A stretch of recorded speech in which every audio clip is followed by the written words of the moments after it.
تمام قسم کی حمد و ثنا، کبریائی و برائی، تعریف و تمجید، تسبیح و تکبیر اس اللہ رب العالمین خالق کائنات، مالک ارض و سما و مدبر انس و جاں کے لیے لائق و زیبا ہے، جو ہمارا خالق و مالک ہے، رازق ہے، مدبر ہے، جس نے ہم لوگوں کو اس دار فانی میں پیدا فرمایا اور ہم پر یہ احسان عظیم کیا، امت محمدیہ میں بنا کر پیدا فرمایا اور اپنی عبادت و بندگی کا شرف ہمیں بخشا، اور ہماری ہدایت و رہنمائی کے لیے قرآن جیسی مقدس کتاب نازل فرمائی۔ بیش بہا درود و سلام ہوں اللہ رب العزت کے تمام برگزیدہ انبیاء و رسل کے اوپر، خصوصیت کے ساتھ جناب محمد الرسول اللہ صلی اللہ علیہ وسلم پر، جو ہمارے لیے رشد و ہدایت بنا کر بھیجے گئے، جن کی زندگی کا ایک ایک لمحہ ہمارے لیے نمونہ عمل ہے۔ برادران اسلام، خطبہ مسنونہ کے بعد سورہ بقرہ کی آیت کریمہ تلاوت کی گئی۔ اللہ تبارک و تعالی ارشاد فرماتے ہیں، یا ایھا الناس اعبدوا ربکم الذی خلقکم، اے لوگو اپنے رب کی عبادت کرو جس نے تم کو پیدا کیا، والذین من قبلکم لعلکم تتقون، اور تم سے پہلے کے لوگوں کو بھی اسی نے پیدا کیا شاید کہ تم متقی بن جاؤ۔ الذی خلق لکم، جس نے زمین کو تمہارے لیے بستر بنایا، فراشوں، والسماء بناء، اور آسمان کو تمہارے لیے چھت بنا دیا، وانزل من السماء ماء، اور آسمان سے تمہارے لیے پانی برسایا، فاخرج به من الثمرات رزقا لکم، اور زمین سے تمہارے لیے انواع و اقسام کے پھل نکالے، رزق کے طور پر تمہیں عطا کیا۔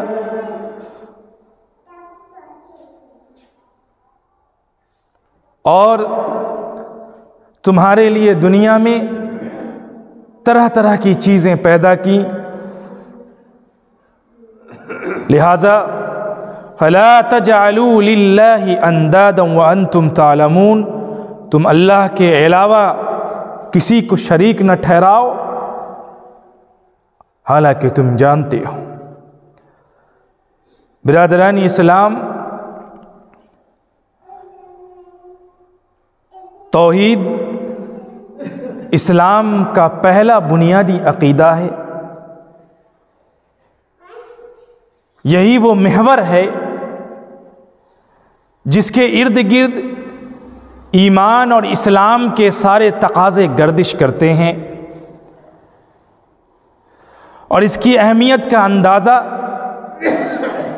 اس بات سے لگایا جا سکتا ہے کہ اللہ تبارک و تعالی نے جتنے بھی انبیاء کرام کو اس دنیا میں مبعوث فرمایا، تمام انبیاء اور رسل کی دعوت کا نقطۂ آغاز، نقطۂ وسط اور نقطۂ اختتام توحید کی دعوت تھی۔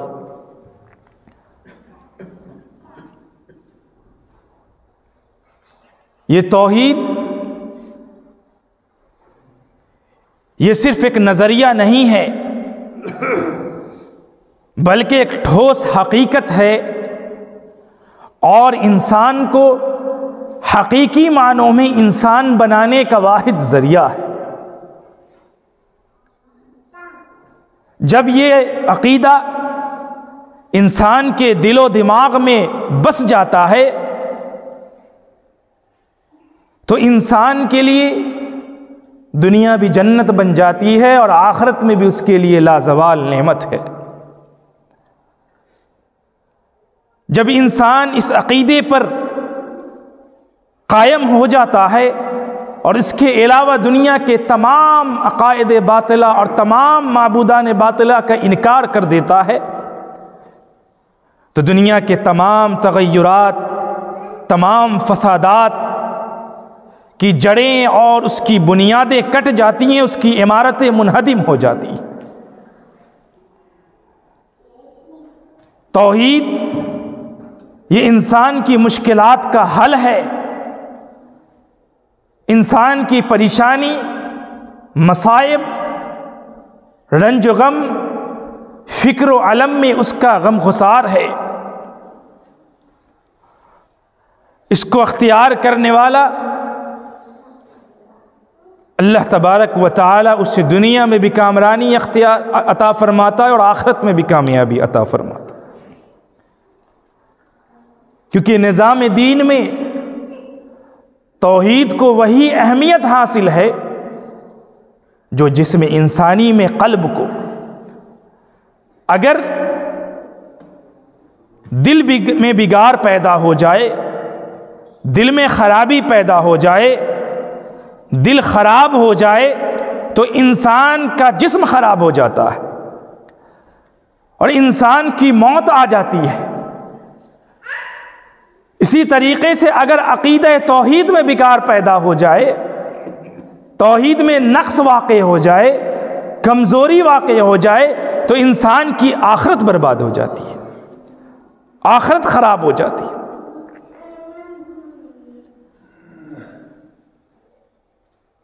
یہ شریعت اسلامیہ کی جان ہے، شریعت اسلامیہ کی روح ہے۔ اس پر تل کر کوئی چیز معتبر بنتی ہے یا معیار اعتبار سے گر جاتی ہے۔ اس کے بغیر انسان کا جنت میں جانا ناممکن ہے، انسان کا کوئی عمل قابل قبول نہیں اللہ کے نزدیک۔ اللہ تبارک و تعالی نے قرآن کریم میں توحید کی عظمت کو بیان کرتے ہوئے ارشاد فرمایا، شہد اللہ انہ لا الہ الا هو والملائکۃ واولو العلم قائما بالقسط لا الہ الا هو العزیز الحکیم۔ اللہ رب العزت اپنی وحدت کی گواہی خود دیتا ہے۔ شہد اللہ انہ، اللہ نے خود گواہی دی ہے کہ وہ ایک ہے، وہ تنہا ہے، وہ یکتا ہے، اس کا کوئی ساجی نہیں، اس کا کوئی پارٹنر نہیں، اس کا کوئی شریک نہیں، اور اللہ سے سچا کوئی نہیں ہو سکتا۔ اور اللہ نے اس پر فرشتوں کو بھی گواہ بنا لیا، والملائکہ، اور عالم بھی گواہ ہے، وَأُولُو الْعِلْمِ قَائِمًا بِالْقِسْطِ، جو انصاف پر قائم رہتے ہیں، عالم لوگ بھی گواہ۔ اس سے عالم کی بھی فضیلت سمجھ میں آتی کہ اللہ نے اپنی وحدانیت پر اس کو گواہ بنایا۔ اور اتنا ہی نہیں، اللہ تبارک و تعالیٰ نے عقیدہ توحید کو صراط مستقیم کہا ہے قرآن کریم میں۔ جو توحید پر قائم ہے وہی صراط مستقیم پر ہے، اور جو توحید پر نہیں وہ صراط مستقیم سے ہٹا ہوا ہے۔ اللہ تبارک و تعالیٰ قرآن کریم میں ارشاد فرماتے ہیں، یہ سورہ یاسین کے اندر، وَأَنِ اعْبُدُونِي هَذَا صِرَاطٌ مُسْتَقِيمٌ، تم میری ہی عبادت کرو، یہی صراط مستقیم ہے۔ اللہ رب العزت کہتا ہے تم میری ہی عبادت کرو۔ میری عبادت کرنا یہ توحید ہے، توحید الوہیت ہے، توحید عبادت ہے، جس کا انسان سے مطالبہ کیا جا رہا ہے، جو انسان کی تخلیق کا مقصد ہے، اور یہ اللہ تبارک و تعالیٰ کا سب سے بڑا حق ہے۔ اگر یہ حق نہ ہوتا، اللہ تبارک و تعالیٰ اس کائنات کو نہ بناتا، اس دنیا کو نہ بناتا، اگر یہ حق نہ ہوتا۔ اب کوئی انسان اللہ رب العزت کی ربوبیت میں، اس کی الوہیت میں، اس کے اسماء و صفات میں، تصرفات میں کسی کو شریک ٹھہرا لے، کسی کو حاجت روا، مشکل کشا، فریاد رس مان لے، تو ایسا شخص کامیاب و کامران نہیں، وہ جہنم کی راہ پر چلا گیا۔ وہ صراط مستقیم سے ہٹ گیا۔ اللہ رب العزت نے کہا میری ہی عبادت کرو، یہ صراط مستقیم ہے۔ توحید کو صراط مستقیم کہا، مطلب جو توحید پر قائم ہے وہ صراط مستقیم پر ہے۔ توحید ہاتھ سے گئی کہ وہ صراط مستقیم سے گیا۔ اور یہ بھی ایک نقطہ نکلا کہ جو صراط مستقیم پر ہوگا توحید اس کے پاس ہوگی، اور جو صراط مستقیم پر نہیں ہے توحید اس کے پاس نہیں ہے۔ صراط مستقیم از ایکول ٹو توحید عبادت۔ اور اللہ رب العزت دوسری جگہ قرآن کریم میں حضرت عیسیٰ علیہ السلام کے زبانی ارشاد فرماتے ہیں ان اللہ ربی و ربکم فاعبدوہ، سورہ آل عمران کے اندر، ھذا صراط مستقیم، تم میری ہی عبادت کرو۔ اللہ رب العزت کے بارے میں ان اللہ ربی، بے شک میرا رب اور تمہارا رب اللہ، فاعبدوہ، اسی کی عبادت کرو، یہی صراط مستقیم ہے۔ انسان کی تخلیق کا مقصد ہے۔ آج حالات ایسے ہیں کہ انسان کی زندگی اس طریقے سے گزر رہی ہے کہ توحید کا دامن ہاتھ سے چھوٹا جا رہا ہے۔ توحید پر انسان قائم ہی نظر نہیں آ رہا، بات بات میں عقیدے سے ہاتھ دھو بیٹھ رہا۔ ذرا سی بیماری آ گئی، انسان نے عقیدے سے ہاتھ دھو لیا۔ ذرا سی پریشانی آ گئی، توحید ہاتھ سے گئی۔ ذرا سے بیمار پڑ گئے، اللہ کو بھول گئے، کسی بابا کے پاس چلے گئے۔ ذرا سی طبیعت خراب ہو گئی، تعویذ لٹکا لیا۔ ذرا سی پریشانی آئی، کسی کو مشکل کشا سمجھ لیا۔ اللہ رب العزت کی وحدانیت میں اس کا شریک بنا دیا۔ اور یاد رکھیے، دنیا کے تمام مصائب اور مشکلات کو حل کرنے والی ذات صرف اللہ رب العزت کی ہے۔ چاہے آپ اپنی مشکلات دنیا کے کسی بابا کے پاس لے جائیں، دنیا کا پورا تعویذ اپنے گلے میں لٹکا لیں، ساتھ میں اس بابا کو بھی لٹکا لیں، خدا کی قسم ہوگا وہی جو اللہ رب العزت چاہے گا۔ دنیا کی کوئی طاقت نہیں اسے ٹھیک کر سکتی، چونکہ دنیا میں کوئی بھی چیز بذات خود یہ طاقت نہیں رکھتی کہ وہ آپ کو ٹھیک کر دے۔ انسان سبب اختیار کرتا ہے لیکن مسبب کو بھول جاتا ہے۔ اللہ جو مسبب الاسباب ہے اس کو بھول جاتا ہے انسان۔ ہم دوا بھی کھاتے ہیں تو یہ یقین کے ساتھ کھائیں، اس عقیدے کے ساتھ کھائیں کہ یہ دوا بذات خود میری بیماری کو ٹھیک نہیں کر سکتا جب تک اللہ تبارک و تعالی اس میں شفا نہ دے دے۔ اللہ کا جب تک حکم نہ ہو جائے تب تک یہ دوا بھی مجھے اپنی بیماری سے دور نہیں کر سکتا۔ عقیدہ توحید بہت اہم عقیدہ ہے۔ توحید کی نازکیت، اس کی باریکی کو سمجھنے کی ضرورت ہے۔ آج آدمی باریکی، توحید کی باریکی کو نہیں سمجھ رہا، اسی وجہ سے شرک میں مبتلا ہے۔ اور شرک ایک ایسا گناہ ہے کہ شرک کے علاوہ انسان کے تمام گناہ اللہ معاف کر سکتا ہے، لیکن شرک پہ مر گیا معاف نہیں ہوگا، گناہ معاف نہیں ہو سکتا۔ توحید کو پڑھنے سمجھنے کی ضرورت ہے۔ قرآن کریم میں اللہ تبارک و تعالی نے بے شمار جگہ، پورا قرآن توحید سے بھرا ہوا، اور اللہ کے نبی صلی اللہ علیہ وسلم نے فرمایا کہ اللہ تبارک و تعالی فرماتا ہے کہ جو مرا اس حالت میں کہ اس نے شرک نہیں کیا تھا تو جتنے گناہ لے کر آئے گا اللہ رب العزت کہتا ہے کہ میں اتنی مغفرت لے کر آؤں گا اور اسے معاف کر دوں گا۔ یہ اللہ کا حق ہے۔ معاذ بن جبل رضی اللہ تعالی عنہ بیان کرتے ہیں کہ کنت ردیف النبی صلی اللہ علیہ وسلم علی حمار، میں ایک گدھے پر اللہ کے نبی صلی اللہ علیہ وسلم کا ردیف تھا۔ فقال علی یا معاذ اتدری ما حق اللہ علی العباد، معاذ تم جانتے ہو کہ اللہ کا حق بندوں پر کیا ہے، بندوں کا حق اللہ پر کیا ہے؟ قلت اللہ ورسولہ عالم، میں نے کہا اللہ اور اس کے رسول زیادہ جانتے ہیں۔ حق اللہ علی العباد ان یعبدوہ ولا یشرکوا بہ شیئا، اللہ کا حق بندوں پر یہ ہے کہ وہ اس کی عبادت کرے، اس کی عبادت میں کسی کو شریک نہ ٹھہرائے، کسی کو شریک نہ ٹھہرا، کسی کو مشکل کشا، کسی کو حاجت روا، کسی کو فریاد رس، کسی کو غوث نہ پکارے نہ مانے، ہاتھ پھیلائے تو اللہ کے آگے پھیلائے، مانگے تو اللہ سے مانگے، گر گرائے تو اللہ کے سامنے گر گرائے، جوتے کا تسمہ بھی ٹوٹ جائے تو اللہ سے مانگے، اللہ کے نبی نے فرمایا۔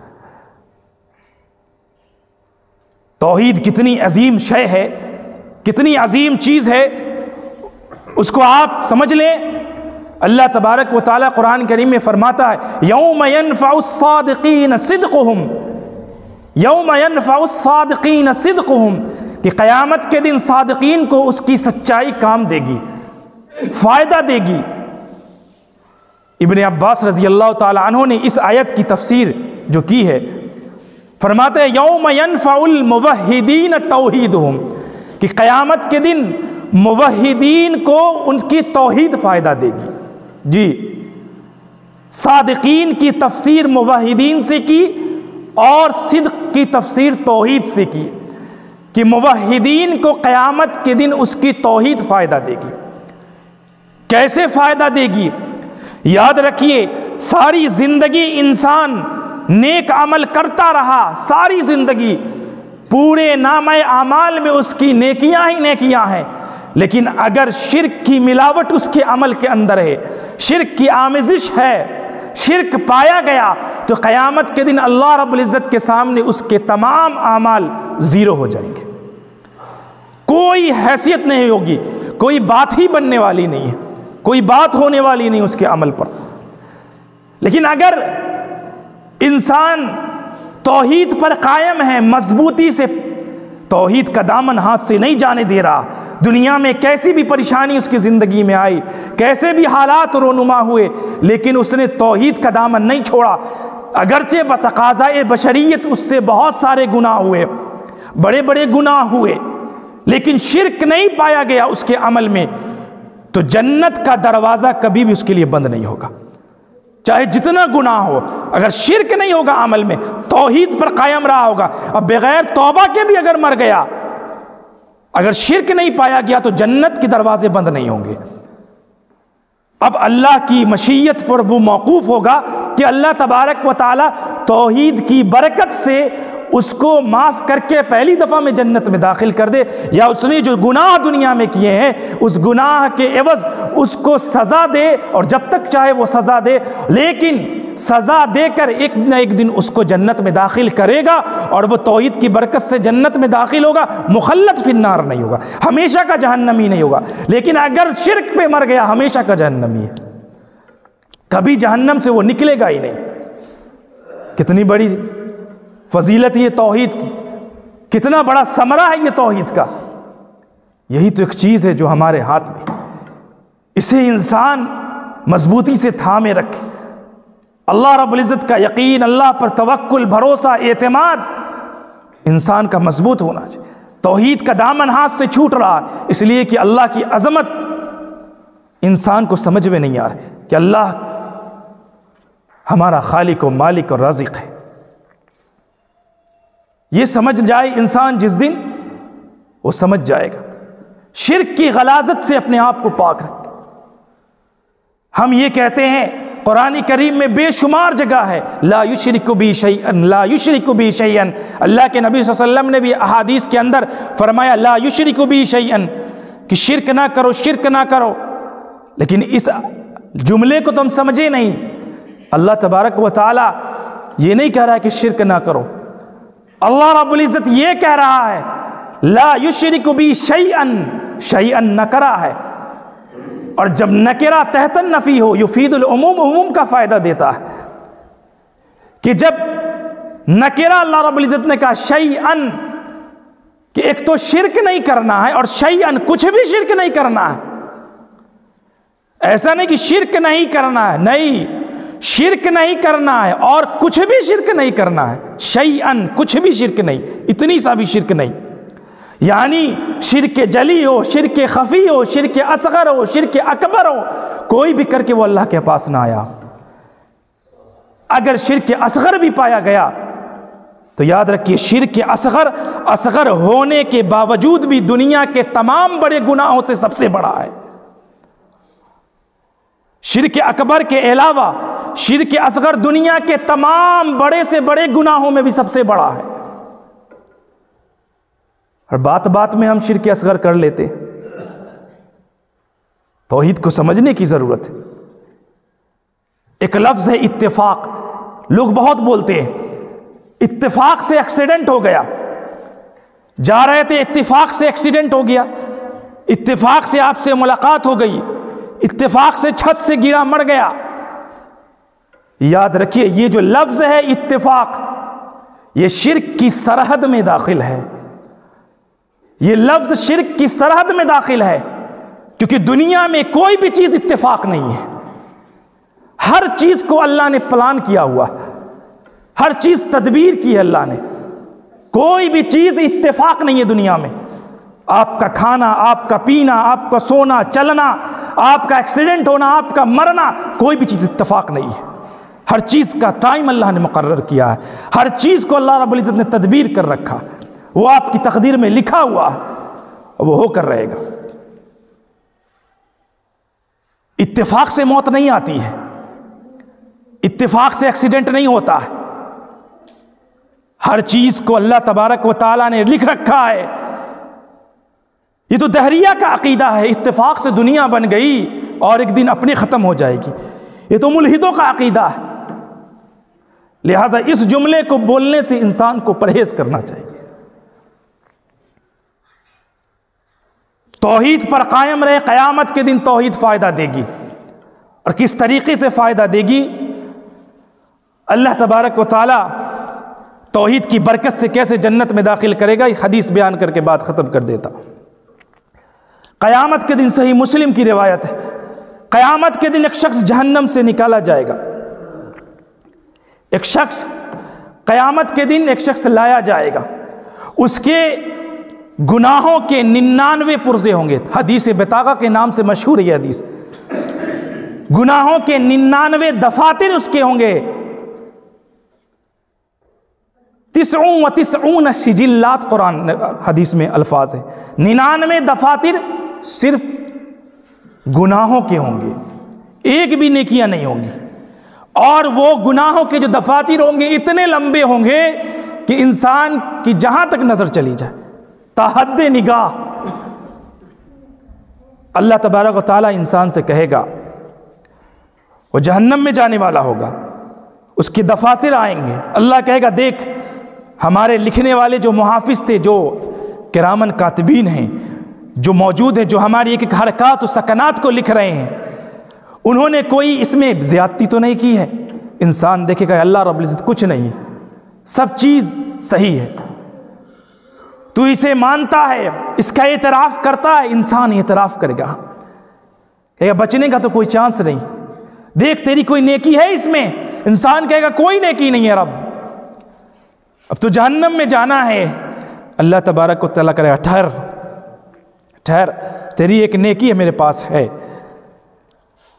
کون سی نیکی؟ ایک پرزہ اللہ رب العزت نکالے گا، بطاقہ کہتے ہیں عربی میں کارڈ کو، پرزے کو نکالے گا، اس کو اللہ رب العزت کھولے گا، اس پہ لکھا ہوگا لا الہ الا اللہ محمد الرسول اللہ، کلمہ توحید اس پر ہوگا، اور اس کو اس پلڑے پر اللہ رب العزت رکھے گا جو خالی پلڑا ہوگا، اور 99 گناہوں کے پلڑے ایک طرف ہوں گے، اور جیسے ہی رکھے گا اللہ رب العزت کی اس لا الہ الا اللہ کا پرزہ جو پلڑا ہوگا وہ جھک جائے گا، اور گناہوں کے دفاتر اوپر چلے جائیں گے، ہلکے ہو جائیں گے، اور وہ بھاری ہو جائے گا، اور حکم ہوگا جنت میں سے داخل کر دو۔ یہ کس کے لیے ہے؟ اس شخص کے لیے ہے جس کی موت توحید پر ہوئی ہوگی، جو مرا موحد ہوگا، جس نے شرک نہیں کیا ہوگا، اس کے عمل میں شرک نہیں ہوگا، اور اللہ نے اپنی مشیت سے اس کو معاف کر کے جنت میں داخل کر دیا۔ اور اللہ کے نبی صلی اللہ علیہ وسلم نے فرمایا کہ اللہ کے نام سے بھاری دنیا میں کوئی نام نہیں۔ تو ضرورت اس بات کی ہے کہ ہم توحید کو مضبوطی سے تھامیں، سارے ایمان اور اسلام کے تقاضے جو ہیں اسی کے ارد گرد گھومتے ہیں۔ اگر یہ مضبوط ہمارا نہیں ہے تو تمام کے تمام اعمال ہمارے بیکار ہیں، ہم دنیا میں بھی نقصان اور گھاٹے میں ہیں اور آخرت میں بھی نقصان اور گھاٹے میں ہوں گے۔ ہمیشہ توحید پر نظر ہونی چاہیے کہ ہمارے عمل میں شرک تو نہیں ہے۔ شرک سے انسان کو ہمیشہ بچنا چاہیے، یاد رکھیے شرک سے بچیے، کسی بھی طریقے سے اپنے آپ کو شرک سے بچائیے۔ یہ بہت بڑا گناہ ہے، یہ ظلم ہے بہت بڑا، اللہ کو گالی ہے یہ شرک، اور اللہ کا شریک بنا دینا یہ اتنا بڑا ظلم، اور جو اللہ کے ساتھ ظلم کرے گا وہ بخشا جائے گا؟ نہیں بخشا جائے۔ اسی لیے توحید کا دامن کبھی بھی ہاتھ سے نہ چھوٹنا چاہے۔ دنیا میں کیسے بھی زندگی میں واقعات رونما ہو جائیں، کیسے بھی مراحل پیش آ جائیں، کچھ بھی زندگی میں ہو جائے، آپ کے ہاتھ پاؤں کاٹ دیے جائیں، آپ کی گردن اڑا دی جائے، لیکن توحید کا دامن ہاتھ سے نہیں چھوٹنا چاہیے۔ صحابہ کی زندگی کو پڑھیے، اسلاف کی زندگی کو پڑھیے کہ انہوں نے ہر کچھ اپنا دینا گوارا کر دیا، لیکن اللہ رب العزت کے ساتھ کسی کو شریک ٹھہرانا گوارا نہیں کیا۔ آج دنیا کی آدھی سے زیادہ آبادی شرک میں مبتلا، 90% لوگ آج شرک میں مبتلا۔ کیا بنے گا اللہ رب العزت کے یہاں؟ اس لیے توحید کا دامن مضبوطی سے تھامیے اور اپنی زندگی اللہ اور اس کے رسول کے بتائے ہوئے طریقوں کے مطابق گزاریے۔ دنیا میں بھی کامیابی اور کامرانی قدم چومے گی، اور آخرت میں بھی کامیابی اور کامرانی قدم چومے گی۔ اللہ تعالیٰ سے دعا ہے اللہ رب العزت ہم سب کو صحیح سمجھ عطا فرمائے۔ آمین۔ وآخر دعوانا ان الحمد للہ رب العالمین۔